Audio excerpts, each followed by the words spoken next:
Hello everyone, स्वागत है आपका रेप्लिका वर्ल्ड में। जैसे कि हम लोग जानते हैं कि केवीएस के रिटन एग्जाम सब खत्म हो चुके हैं। जिन लोगों को लग रहा है कि वो कट ऑफ मार्क्स को क्रॉस कर जाएंगे, उन लोगों ने नेक्स्ट स्टेज की तैयारी भी शुरू कर दी है।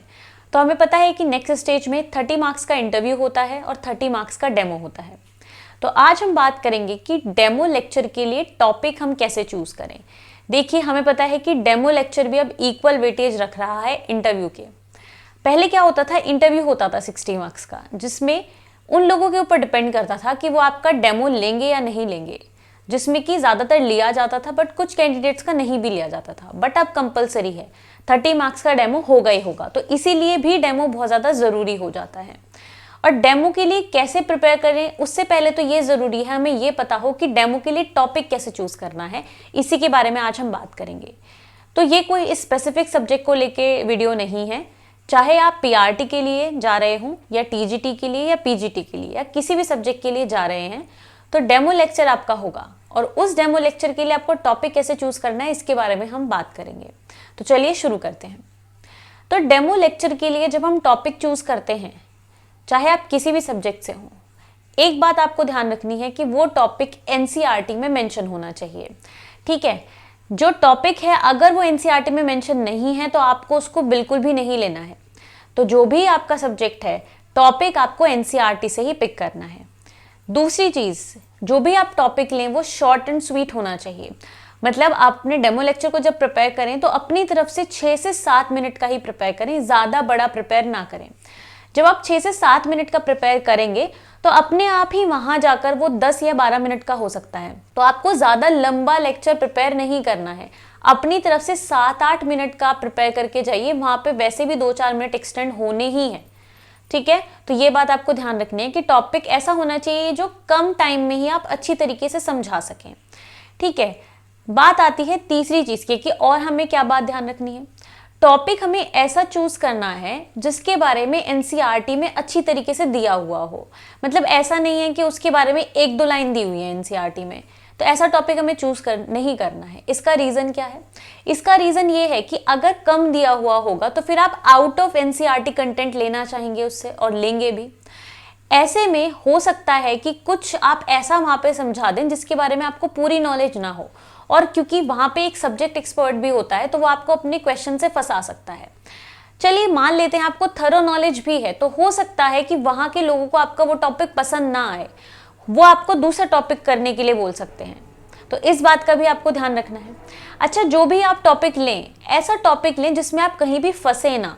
मतलब आपको उसकी पूरी तरीके से नॉलेज होनी चाहिए। तो जो भी आप टॉपिक ले रहे हैं, उस टॉपिक के बारे में पूरी नॉलेज आपको गैदर करके जानी है। और ऐसा बिल्कुल भी नहीं है कि अगर आपने एनसीईआरटी का टॉपिक लिया है तो जो जो एनसीईआरटी में मेंशन है वो उससे थोड़ा बहुत बाहर नहीं पूछ सकते। कहने का मतलब ये है कि उस टॉपिक के बारे में आपको थोड़ी एक्स्ट्रा नॉलेज भी होनी चाहिए। जैसे कि हम एक एग्जाम्पल लेते हैं हार्ट का। तो जो ह्यूमन हार्ट है, अगर आप टीजीटी के लिए जा रहे हैं और आपने ह्यूमन हार्ट का टॉपिक लिया, तो आप ये मत सोचना कि टीजीटी में जो चीज़ें मेंशन है ह्यूमन हार्ट के बारे में सिर्फ वो आपसे वही पूछ सकते हैं। क्योंकि आप एक टीचर हैं, आपको थोड़ी बहुत एक्स्ट्रा नॉलेज भी होनी चाहिए।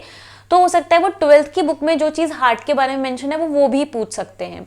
तो थोड़ा सा इस बात का आपको ध्यान रखना है। हालांकि ज़्यादा बाहर भी आपको नहीं जाना है टॉपिक से, ज़्यादा अंदर भी नहीं घुस जाना है उस टॉपिक के, बट थोड़ा सा आपको इस बारे में ध्यान रखना है। ठीक है, ये बात हो गई। इसके बाद आपको एक बात का और ध्यान रखना है कि कोई भी ऐसा टॉपिक नहीं लेना है जो बहुत ज़्यादा भयानक टॉपिक हो। भयानक टॉपिक कहने का मतलब ये है, कुछ टॉपिक ऐसे होते हैं जो कि थोड़े से हार्ड होते हैं। ठीक है, तो वो टॉपिक हो सकता है आपको उसकी पूरी भी नॉलेज हो, बट उस टॉपिक में हो सकता है कि कुछ चीज़ें आपको ना पता हो और वो जो अगले वाला पर्सन है वो आपको फंसा ले। कई बार हम लोग क्या करते हैं, हम सोचते हैं ऐसा टॉपिक लेके जाएंगे कि जिससे अगले वाला हमारे से उसमें से कोई क्वेश्चन ही ना पूछ पाए, इतना हाई फाई बना के लेके जाएंगे उस टॉपिक को। तो इसमें आपको प्रॉब्लम हो सकती है, क्योंकि अगर आप ऐसा टॉपिक लेके जाएंगे तो वो क्वेश्चंस नहीं पूछ पाएंगे, और क्वेश्चन नहीं पूछ पाएंगे तो हो सकता है आपको बोल दे कि नहीं, हमें ये टॉपिक नहीं देखना है, आप दूसरा टॉपिक पढ़ाइए। तो इस बात का आपको ध्यान रखना है। और कभी भी सिर्फ एक टॉपिक प्रिपेयर करके मत जाना। आप जिस भी सब्जेक्ट के लिए जा रहे हो, कम से कम 2 से 3 टॉपिक आपको प्रिपेयर करके जाने हैं। क्योंकि हो सकता है उनके मन में आया कि चलो इसकी क्लास लेते हैं, तो वो आपसे बोलेंगे कि चलिए ये टॉपिक पढ़ाइए, तो आपने पढ़ाना शुरू करा तो वो कहेंगे नहीं नहीं ये टॉपिक तो इतना अच्छा नहीं है, या फिर बोलेंगे नहीं आप क्या आप इसके अलावा कोई टॉपिक पढ़ा सकते हैं। तो वहाँ पे अगर आप नो में आंसर देंगे तो आपके लिए नेगेटिव पॉइंट होगा। तो आप बोले कि हाँ मैम या हाँ सर मैं दूसरा टॉपिक भी पढ़ा सकता हूँ, तो वो कहेंगे आप दूसरा पढ़ा दीजिए। तो कई बार ऐसा हो जाता है कि उनको पसंद नहीं आता, या कई बार ऐसा हो जाता है कि आपको दूसरा टॉपिक पढ़ाने के लिए वो खुद ही बोल देते हैं। तो इसलिए आपको सेफ साइड में 2 से 3 टॉपिक्स बहुत अच्छे से प्रिपेयर करके जाने हैं अपने डेमो लेक्चर के लिए।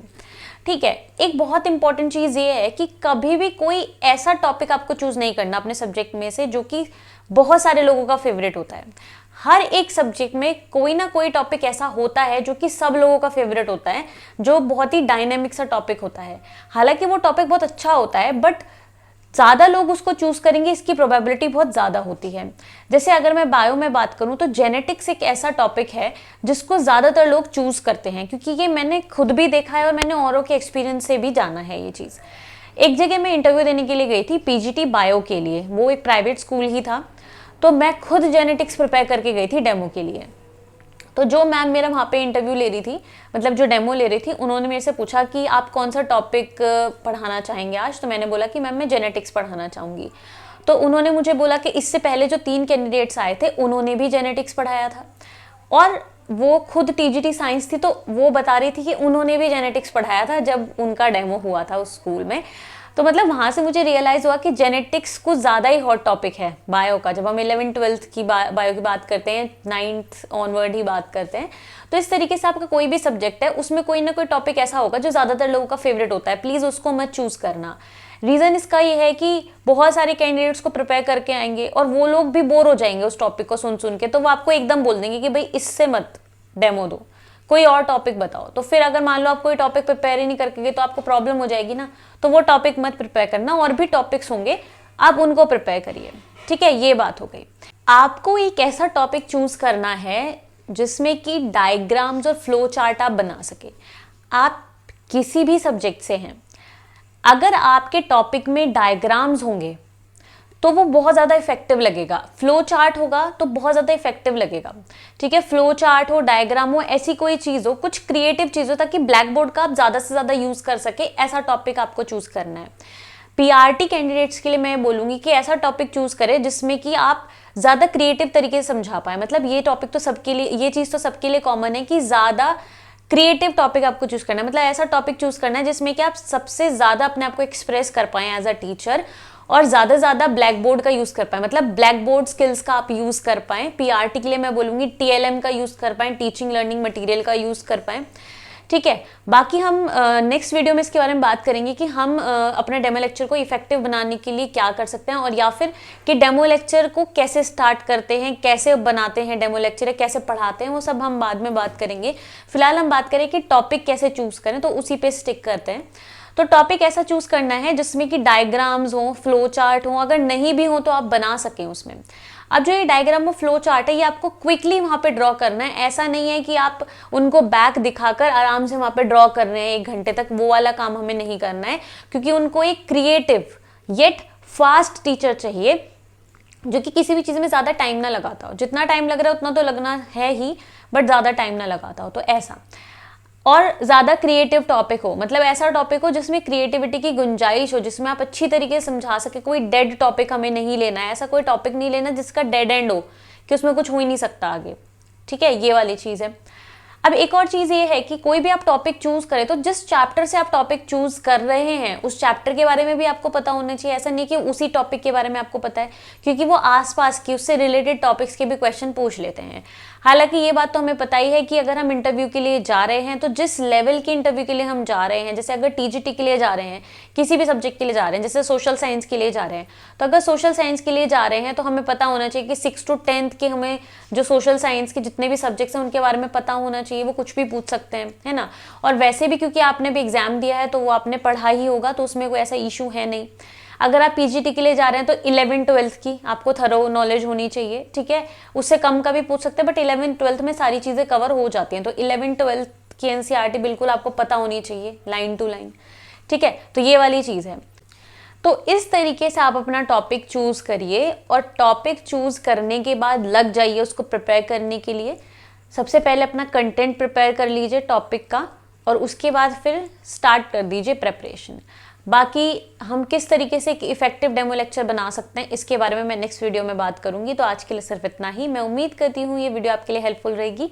हेल्पफुल रहे तो लाइक ज़रूर करें, शेयर करें और एप्लीकेबल को सब्सक्राइब करें।